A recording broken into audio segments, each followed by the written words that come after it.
Okay, guys, we're going to read the rules to the War Age of Imperialism board game from 2001. It says, game of empire building designed by and created by Glenn Drover. Introduction. There's going to be some quick excerpts before the actual game. Introduction and Explorer. Excerpts from the diary of Charles Smith Dorian, Explorer. October 5th, 1873. We appear to be lost in the jungle. The guides claim that this is not so, but they seem worried. Their loud bantering in camp during the first evenings of the expedition has become hushed. Downcast eyes and sidelong glances toward the darkness at the edge of the camp say more than their words do. The fate of the last expedition to this region is still unknown, and I wonder if we are on the same path. We have not met the local natives as yet, but I am comforted by the presence of Major Gordon. Having a military man along will make our dealings with the Mirambo easier. The veiled threat of military action is usually enough to sway the indecisive into recognizing Victoria as their queen. My mission of exploring this region and claiming it for the glory of the Empire is difficult enough without the locals getting in my way. October 9th, 1873. We have been seeing dark shapes moving at the outer perimeter of the camp for the last few nights, but tonight the drums have started, slowly at first and far away, but then louder and closer. They seem to be all around us. The guides are beginning to lose their composure. I think that they are starting to wonder if they are on the right side of those drums. I must keep a close eye on them. Gordon and I have been taking turns standing watch, but I have not slept much even so. The fatigue and the heat are beginning to make me paranoid and groggy. October 11th, 1873. At our wits' end with the drums. Gordon has decided to take the flag and find a village. He seems to think that once he talks with someone in charge that things will be all right. I hope he is correct, but I fear that he may merely be getting desperate. October 14th, 1873. Gordon has not returned. I must carry on. The ivory rumored to be in this region is too important to the coffers of the Empire to turn back now. I've got to locate the source of it before I return. We're moving forward tomorrow. October 15th, 1873. Hadn't gone more than 100 yards before we found Gordon's flag. It had been torn from the staff and was soaked in what I can only imagine is blood. The drums are now beating day and night. Every morning there are fewer guides. The entire expedition is down to 8 hardy souls and myself. October 16th, 1873. Tried not to fall asleep last night, but exhaustion overcame me. Then when I awoke I was alone. The water and most of the food is gone. I am ashamed to admit it, but I cried most unmanfully. I am desperate. The drums are louder than ever, and there is movement all around the camp. They are no longer hiding, only toying with me. My revolver sits in front of me and appears to be my only recourse. If a Christian man or woman finds this journal, tell my wife that I love her. 3 sets of rules. When designing our first game, we faced the challenge of making them fast and fun, while at the same time detailed and realistic. We also realized that if we created the beautiful, high-quality games that we were aiming at, that many different people would want to play them. Some would be beginners who have not even ever played a strategy board game before. Some would be hardcore gamers who had been playing historical simulations all their lives, and many would be somewhere in between. The problem with trying to appeal to such a diverse audience is that they want different things. The hardcore group wants lots of detail and tons of historical accuracy, whereas the beginners want an easy-to-understand game that is fun and won't take too long. We wrestled with trying to create one game that fits all those diverse criteria, but found it impossible. Then one day the light bulb went on. We would make 3 games in one. We would design 3 separate but related games that could appeal to almost everyone. So here they are, 3 sets of rules, basic, standard, and advanced. We hope that you find the one that fits you best. Enjoy.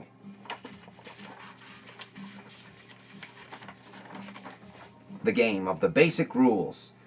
War Age gameplay. War Age of Imperialism is a game of empire building. The object of the game is to build the largest empire.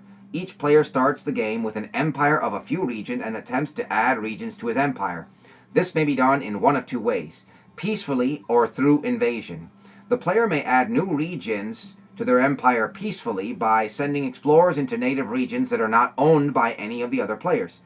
The explorer allows the player to discover how many natives are in these regions, and may even be able to convince the natives to join the player's empire peacefully. If the natives refuse to join willingly, then the player might choose to invade by sending armies of infantry, cavalry, artillery, and leaders to conquer them and add them to the player's empire. Other players' regions may also be invaded. Once new regions have been added, the player may build buildings in the region in order to produce production points. These production points may then be spent, like money, to buy more pieces, that is to say, more parts of armies, navies, explorers, or buildings. The player who has the largest empire at the end of the game is the winner. The game board.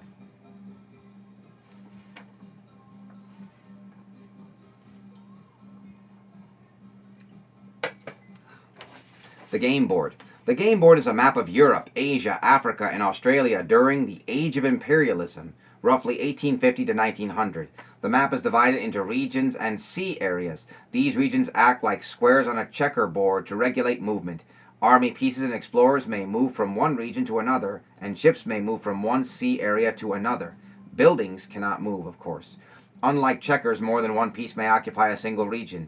Groups or regions are also grouped together by color to form global regions. The global regions are Europe, Islam, Sub-Saharan Africa, Central Asia, East Asia, and Australia. Give the players added benefits if they are controlled. The pieces themselves. There are two main types of pieces in War, Age of Imperialism. Those that move, armies, ships, and explorers, and those that do not move, buildings and markers, armies. These four types of pieces, infantry, cavalry, artillery, and leaders, are called armies, and they are used to attack and occupy regions. A player must have at least one army of any type in each region that he owns. Ships. These pieces are the only ones that may move on the sea areas. They may also carry armies and explorers from one region across sea areas and into another region. Explorers. These pieces act as the eyes and ears of the player. They move into unknown regions to see what's there. They also act as diplomats, trying to get the natives to join the player's empire peacefully. Buildings. Buildings increase the value of the player's regions. Each type, city, factory, railroad, and port, gives production points to the player or has a different special attribute, fort, such as a fort. Markers. These two types of markers, natives and resources, are placed face down, one each in each region that is not owned by a player. They show how strong the natives are in that region and what valuable resources are there. How to win. The player is the player with the most regions at the end of the game. If at the end of the game a player owns an entire global region, a group of regions all of the same color, he may add 5 to his total regions. The game may end in one of three ways. 1. At a specific time. For example, all players agree before the game begins that the game will end at 4. 2. After a set number of turns. A short game would be 5 turns, a medium game with 10 turns, and a long game would be 15 turns or more. 3. When there is only one player left in the game. This total conquest type game can take a long time to play.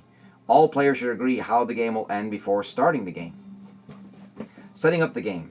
Choosing a color and who goes first. Each player chooses a color from his empire and takes those pieces. Each player then rolls 2 dice. The player with the highest total die goes first. The player to his left goes second, and so on, around the board clockwise. Choosing regions. Each player begins the game with a set number of regions depending on how many players will be playing. In a 6-player game, each player starts with 4 regions. In a 5-player game, each player starts with 5 regions. In a 4-player game, each player starts with 6 regions. In a 3-player game, each player starts with 8 regions. And with a 2-player game, each player starts with 10 regions, or each player controls 2 empire colors, each with 6 starting regions. In this case, the player with the largest empire out of the 4 wins. The first player picks a starting region by placing one of his infantry pieces on it. The player on his left then picks a region by placing one of his infantry pieces on it, and so on clockwise around the board until each player has selected the correct number of starting regions, based on the number of players that are in the game. These starting infantry are free and do not cost the player any production points. Placing the markers. The markers are then placed face down on the board. One of each type, native and resource, is placed in each region not owned by a player. Any unused markers are placed back into the game box.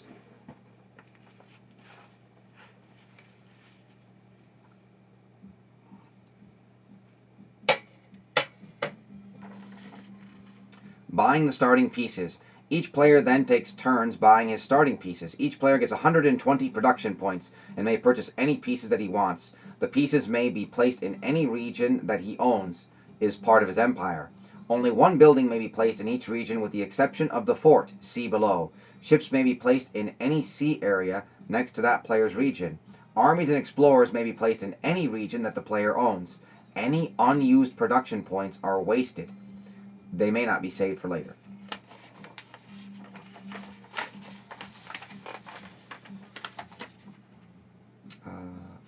The turns, sequence of play.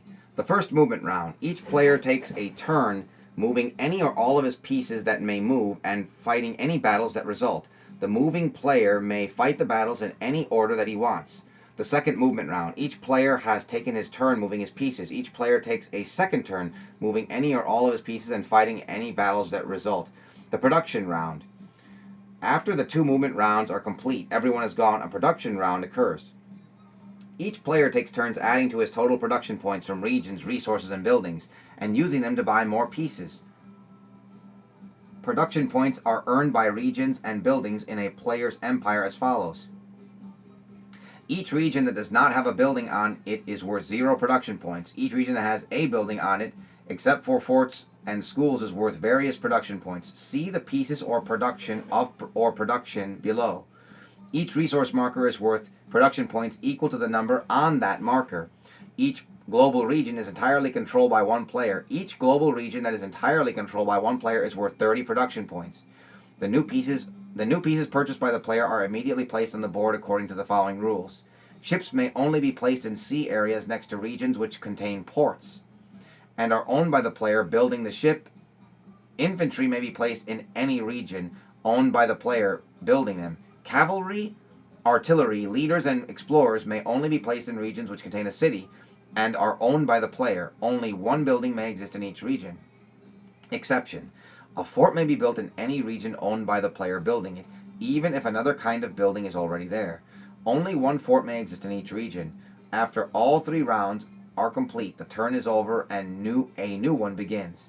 And with a new movement round. This continues until the game ends. See How to Win on page 5. Pieces, a more detailed description. Moving pieces. Armies. At least one army, infantry, cavalry, artillery, or leader must occupy each region in a player's empire at all times. Infantry, the weakest army unit, but also the cheapest. Infantry pieces cost 10 production points to build, may be built in any region in a player's empire, and may move one region during a player's movement round. Infantry adds 0 to the player's battle roll. See battle below.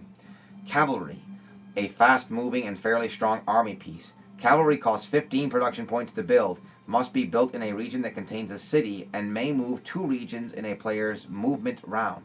Cavalry add 1 to a player's battle roll.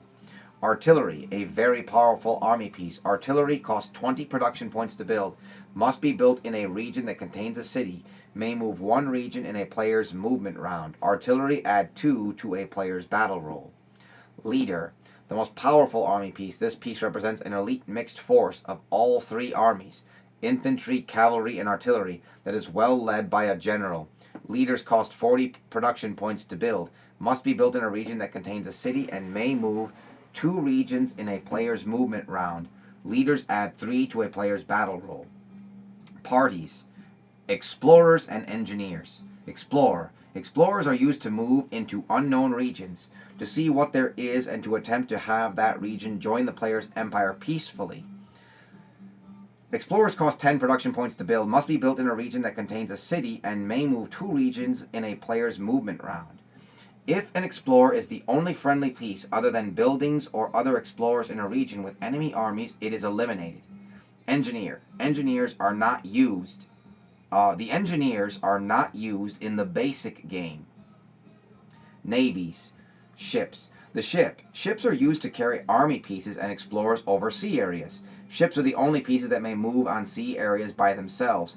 They may not move onto land areas at all. Ships cost 25 production points and may move 3 sea areas in a player's movement round. Ships may carry up to 5 armies and any number of explorers. Non-moving pieces. Buildings The next section. The non-moving pieces, buildings. All buildings, such as cities, ports, railroads, factories, and forts, cost 20 production points to build, and produce 10 new production points for the player to spend during his production round, except forts, which do not produce any production points. City. In addition to producing 10 production points, cities allow the player to build new armies and explorers.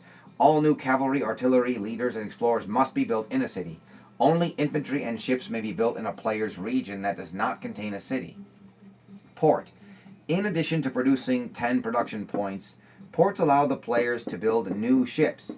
New ships must be placed in a sea area next to a player's region that contains a port. Railroad. In addition to producing 10 production points, railroads allow moving pieces to move through a region that contains a railroad without using a movement point, a free move. Example, an infantry piece that moved into a region that contained a railroad could move one more region. Example 2, if an artillery piece started to move in a region with a railroad in it, it could move twice, once free because of the railroad and once for its normal movement allowance. Factory. Factories produce 10 production points for the player during that player's production round. They have no other special function except completing sets. See production below for sets. Fort. Forts do not produce any production points. They do, however, help a player defend his empire by adding a 1 to the owner's player's battle roll when he is fighting a battle in one of his regions that contain a fort. A fort may be built in any region, including native-owned regions, even one that has another building on it. However, there may only be one fort in each region. School. Schools are not used in the basic game. Markers, native and resources. One of each marker remains face down on each native-owned region until an explorer enters that region. Native marker.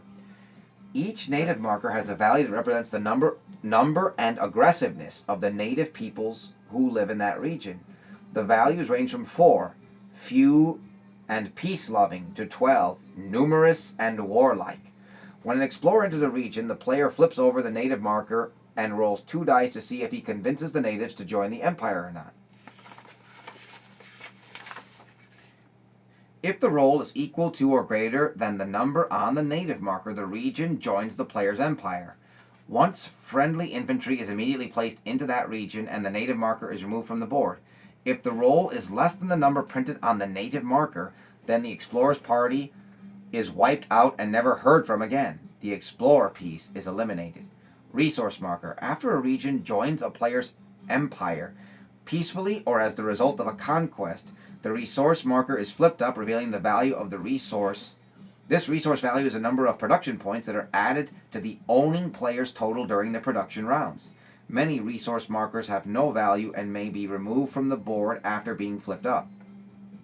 Resources do not count as a building and may share a region with a player. Resources do not count as a building and may share a region with a building.